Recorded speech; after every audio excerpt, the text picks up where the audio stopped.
Video में हम class 10th की प्रायिकता के प्रश्नों को हल करेंगे। ठीक है, तो देखो पहला प्रश्न क्या कहता है। एक पासे को फेंकने पर 4 से बड़ा अंक आने की प्रायिकता, यानी एक पासा उसको फेंका जाए तो 4 से बड़ा अंक आने की क्या प्रायिकता होगी।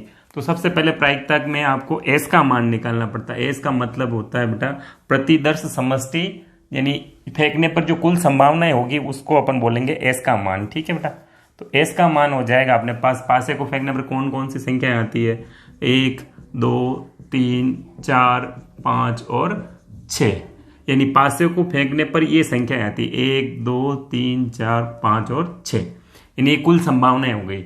अब अपने को क्या पूछा है बेटा कि 4 से बड़ा अंक, तो मेरे को भी बता बेटा 4 से बड़े अंक कितने हैं, 5 और 6, कितने अंक है 2। तो आप लिख भी सकते हो कि 4 से बड़ा अंक आने की प्रायिकता यानी संभावनाएं कितनी होगी, 4 से बड़ा अंक आने की 2, कितने में से 6 में से।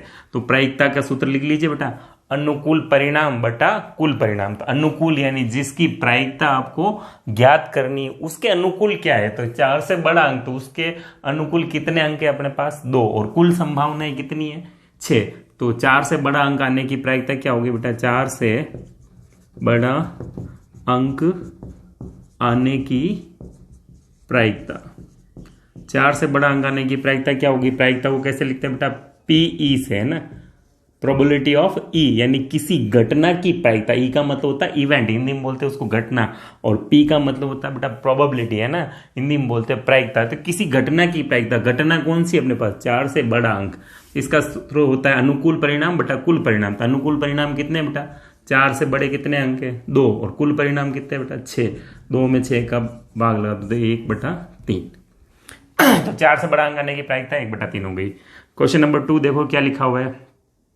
एक सिक्के को 2 बार उछाला जाता है, यानी सिक्के को कितनी बार उछाला, 2 बार, और दोनों बार क्या है बेटा चित्त। चित्त का मतलब होता है बेटा हेड, यानी एच, है ना, और पट का मतलब होता है टेल। तो चित्त को मैं एच से लिखूंगा और पट को टी से लिखूंगा, है ना, टेल। तो एक सिक्के को 2 बार उछाला जाता है और दोनों बार क्या आने चाहिए, चित्त आने की प्रायिकता। तो एक सिक्के में कितने पहलू होते हैं बेटा, 2 पहलू होते हैं, एच और टी, यानी हेड और टेल।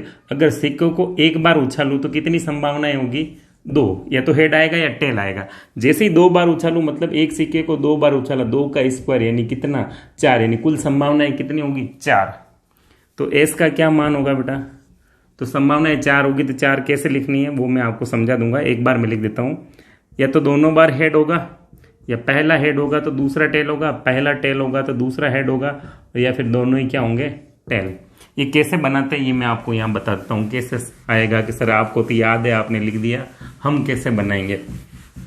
तो देखो ये सिक्के का सैंपल स्पेस है, या जो सिक्के को उछालने पर जो घटनाएं या जो संभावनाएं होती है उसको कैसे बनाते हैं, बहुत आसान काम है। देखो आप पहले ही देख लो, सिक्के को कितनी बार उछाला बेटा, 2 बार, तो 2 का स्क्वायर हो जाएगा, 2 का स्क्वायर कितना हो गया 4। तो सबसे पहले 4 के आधे कर लीजिए, 4 का आधा मतलब 2 2, यानी सिक्के में क्या होता है हेड और टेल होता है। तो 4 के आधे कितने हो गए बेटा 2, यानी 2 बार आपको हेड लिखना है और 2 बार टेल लिखना है। अब 2 का आधा कितना होता है 1, यानी 1 बार हेड 1 बार टेल, हेड और टेल। तो ये एक सिक्के को उछालने पर ये संख्या आएगी, जैसे कि देखो मैंने यहाँ लिखा है। ठीक है, फिर आपको क्या पूछा है, दोनों बार चित्त आएगा, दोनों बार चित्त आने की संभावना कितनी बेटा 1 है। ये ऐसी घटना जहां पे देखो पहली बार में भी हेड है, दूसरी बार में भी हेड है, बाकी इन तीनों में हेड और टेल है। तो दोनों बार चित्त आने की संभावना कितनी बेटा 1, कितने में से 4। तो इसकी जो प्रायिकता हो गई वो बेटा होगी 1/4। आप लिख देना दोनों बार चित्त आने की प्रायिकता 1/4, अनुकूल परिणाम 1 कुल परिणाम 4, ये हो गई प्रायिकता। ठीक है, आगे क्वेश्चन नेक्स्ट वीडियो में देखते हैं। तीसरा प्रश्न देखेंगे, जो क्या लिखा हो इसमें, 1 से 17 तक की प्राकृत संख्याओं में से एक अभाज्य संख्या का यादृच्छिक चयन किया, प्रायिकता ज्ञात कीजिए कि वह एक अभाज्य संख्या होनी चाहिए। तो अपने पास जो घटना दे रखी है वो पूछा है कि 1 से 17 तक की जो संख्याएं हैं उसमें से एक अभाज्य संख्या आपको चुननी है, उसकी क्या प्रायिकता होगी। तो अभाज्य संख्या क्या होती है, वह संख्या जिसमें खुद के अलावा किसी का भाग नहीं जाता हो, केवल एक को छोड़ के। तो एक को छोड़ के अपन देखते हैं कितनी संख्या है। तो देखो पहली तो 2 में 2 के अलावा किसी का भाग नहीं जाता। 3, 5, 7, 11, 13, 15 में जाता 16, 17, यानी कितनी संख्याएं हैं? ये सारी संख्याएं जिनमें खुद के अलावा किसी का भाग नहीं जाता। काउंट कर लो, 1, 2, 3, 4, 5, 6 और 7। यानी अभाज्य संख्या आने की प्रायिकता क्या होगी बेटा? अभाज्य संख्या आने की प्रायिकता। आपको एग्जाम में फॉर्मूला लिखना है ना बेटा, अनुकूल स्थितियां बटा कुल संभावित परिणाम। तो अनुकूल स्थिति यानी जिसकी प्रायिकता ज्ञात कर रहे हैं उसकी अनुकूल स्थिति, यानी अभाज्य संख्या आने की संभावना कितनी बेटा? 7। और कुल स्थितियां कितनी बेटा? 17। तो 7/17 अपना आंसर हो जाएगा। क्लियर है? फिर देखो क्या लिखा हुआ है। एक सिक्के के लगातार 3 उछालों में से एकांतर चित्त या पट, यानी सिक्के को 3 बार उछाला, और एकांतर का मतलब होता है बेटा एक के बाद एक। चित्त या पट, या भले चित्त पहले हो तो भी चलेगा और पट पहले हो तो भी चलेगा, बट दोनों साथ नहीं होने चाहिए, एक के बाद एक होना चाहिए। उसकी प्रायिकता आपको निकालनी है। ठीक है, तो देखो चित्त या पट आने की प्रायिकता क्या होगी? सबसे पहले तो आपको एस का मान निकालना पड़ेगा कि एस कितना है ना। तो देखो एक सिक्के को एक बार उछालते तो 2 संभावनाएं आती है। एक सिक्के को 2 बार उछालते तो 4 घटनाएं होती। 3 बार उछालते हैं तो 8 संभावनाएं होती। 2 × 2 × 2, 2 का 2 से 4, 4 का 2 से 8, यानी सिक्के को 3 बार उछालेंगे तो कुल संभावनाएं होगी बेटा 8। अब देखो 8 में एस का जो मान होता है वो कैसे निकालते हैं? बहुत ही आसान टेक्निक है। तो सबसे पहले देखो ऐसे तो बनाने में बहुत दिक्कत आती है कि सर 3 बार हेड आएगा, फिर 3 बार टेल, 2 बार हेड, ऐसे में तो कंफ्यूज हो जाओगे। तो मैं सिंपल सी टेक्निक बताता हूँ। पहले कुल परिणाम देख लो आप कितने 8 आएंगे। 8 के आधे कर लीजिए आप 4। तो 4 बार तो आपको हेड लिखना है और 4 बार ही आप टेल लिख दीजिए। ठीक है, अब 4 के आधे कर लीजिए 2, यानी 2 बार head, head head, tail tail, head head, tail tail. अब 2 का आधा बेटा 1, यानी 1 बार हेड आएगा, 1 बार टेल आएगा।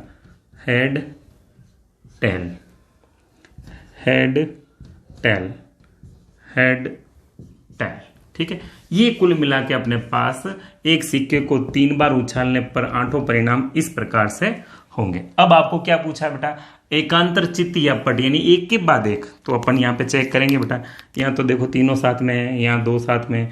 ये देखो हेड, फिर टेल, फिर हेड। एक तो अपने ये काम का है, इसमें दोनों साथ में ये काम का नहीं, ये भी काम का नहीं।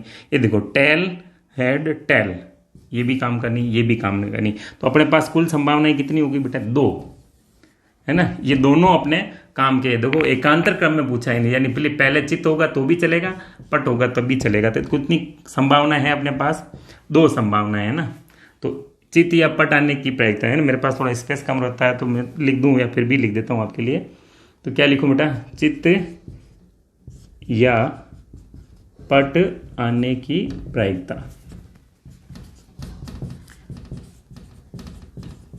तो अनुकूल स्थितियां कितनी बेटा? 2। कुल स्थितियां कितनी है? 8। 1/4। ये अपना फाइनल आंसर हो जाएगा। ठीक है, ये इंपॉर्टेंट सवाल है। देखो एग्जाम में पूछ सकते हैं। इंपॉर्टेंट तो क्या सारे पढ़ने, बट फिर भी देख लो कुछ महत्वपूर्ण होते हैं तो एग्जाम में पूछा जाता है क्वेश्चन। ठीक है, तो ये बनाना आप थोड़ा आसान तरीके से सीखें। अपने तरीके में बड़ी कन्फ्यूजन हो जाएगी ना, आप अपने हिसाब से करोगे। तो ये बहुत आसान है, आपको ज़्यादा सोचने की नहीं है। 4 के 8 के आधे 4 बार लिखें, फिर 2 बार, फिर 1 बार आपका सैंपल स्पेस, या जिसको आप कहते हैं एस का मान। एस का मतलब हिंदी में बोलते हैं बेटा प्रतिदर्श समष्टि। तो बड़ा अजीब गरीब नाम है ना, तो आप तो एस याद रखो। एस का मतलब संभावना है, समझ लो आप, तो खाली समझने के लिए। ठीक है, देखते हैं 5वां क्वेश्चन। क्वेश्चन नंबर 5 क्या लिखा हुआ है? देखो एक अलीप वर्ष में केवल 52 रविवार आने की प्रायिकता ज्ञात करनी है। तो देखो अलीप वर्ष में जो दिनों की संख्या होती है, अलीप वर्ष में दिनों की संख्या होती है 365। अब 52 रविवार के लिए जो कुल दिन होंगे, 52 रविवार में कुल दिन या दिनों की संख्या कैसे भी लिख दो, जो होती है मेरे अपने पास बेटा 364। यानी कुल मिला के एक दिन शेष रह गया, एक दिन शेष रह जाता है, रह जाता है। देखो अगर 52 रविवार अपने को चाहिए तो 52 रविवार के लिए कुल दिनों की संख्या कितनी है, 364। तो अलीफ वर्ष में 52 रविवार आने के लिए दिन होंगे 364 और टोटल दिन होते हैं 365, यानी 364 तो 52 रविवार के लिए कुल दिन खर्च हो चुके। अब एक दिन बच गया, ठीक है।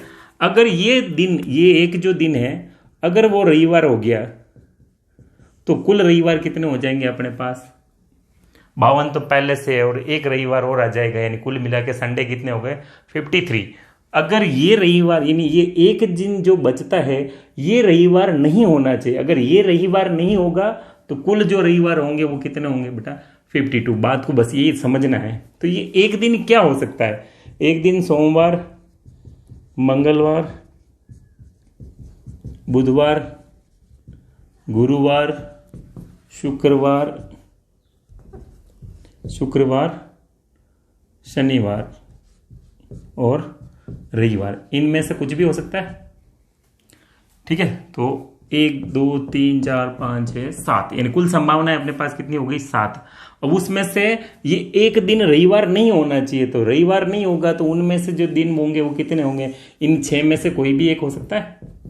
तो क्या लिखेंगे, 52 रविवार आने की प्रायिकता कितनी हो गई बेटा, तो ये रविवार नहीं होना चाहिए, तो इसके रविवार नहीं होने की संभावना कितनी बेटा, 6 और कुल परिणाम कितने, 7। अगर ये रविवार हो गया तो कुल रविवार कितने हो जाएंगे, 53। अपने को तो 52 रविवार आने की प्रायिकता निकालनी है। इसका मतलब ये जो एक दिन बचता है वो इन 7 में से रविवार नहीं होना चाहिए, तो उसके रविवार नहीं होने की जो प्रायिकता होगी वो कितनी होगी बेटा, 6/7। अगर ये रविवार नहीं होगा तो कुल रविवार कितने होंगे, 52। तो इसलिए 52 रविवार आने की प्रायिकता 6/7 है। इस बात को थोड़ा ध्यान से समझना।